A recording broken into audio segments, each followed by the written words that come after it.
नमस्कार दोस्तों, आज की वीडियो का शीर्षक है दिल और दिमाग की कहानी। एक शहर के पास एक जंगल था जहां दो भिखारी रहा करते थे क्योंकि उनके पास रहने के लिए कोई घर नहीं था। इसलिए जंगल को ही उन्होंने अपना घर बना लिया था। किसी इंसानों के घर के पास रहने पर वो उन्हें वहां से हटा देते, इसलिए उन्होंने जानवरों के घर यानी कि जंगल में ही रहना मुनासिब समझा। स्वाभाविक रूप से वे दुश्मन की तरह एक दूसरे को देखते थे क्योंकि वे एक ही पेशे में थे और दोनों में एक दूसरे से ज्यादा भीख के पैसे जुटाने की प्रतिस्पर्धा थी। दोनों भिखारियों में से एक अंधा था और एक लंगड़ा था और वे हमेशा अपने ग्राहकों, भीख देने वाले लोग को लेकर झगड़ते रहते थे। आप नहीं जानते कि भिखारी आपके बारे में क्या बातें करते हैं। उनके अपने ग्राहक हैं, उनके अपने क्षेत्र हैं। वे दोनों भिखारी लगातार लड़ रहे थे। उन्हें एक दूसरे के कारण बड़ा संघर्ष और प्रतिस्पर्धा करनी पड़ती थी भीख मांगने में, इसलिए वो दोनों भिखारी सालों से दुश्मन थे। ये दुश्मनी ऐसे ही चलती रहती, लेकिन एक दिन जंगल में आग लग गई।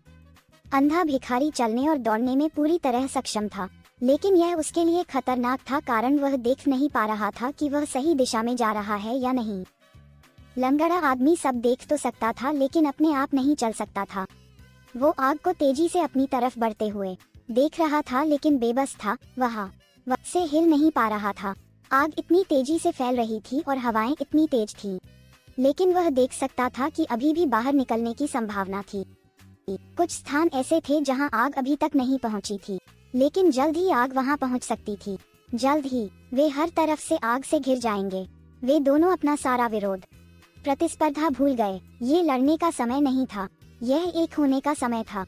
और उस अंधे ने लंगड़े को अपने कंधे पर उठा लिया और वे एक शरीर की तरह काम करने लगे। अब उनकी आंखें थीं और उनके दोनों पैर थे।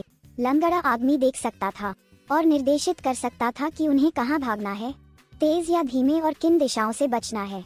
और अंधा लंगड़े को कंधों पर उठाकर दौड़ने के सामर्थ्य था। वे बिना घायल हुए जंगल से बाहर आ गए।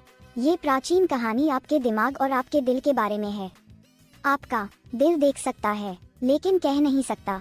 आपका दिमाग कह सकता है लेकिन देख नहीं सकता। यदि आप अपने दिल और दिमाग को, अपने प्रेम और तर्क को करीब लाने में सक्षम हैं, अपने अनुभव और अभिव्यक्ति को करीब लाने में सक्षम हैं, तो शायद मन भी कुछ महत्वपूर्ण कह सकता है।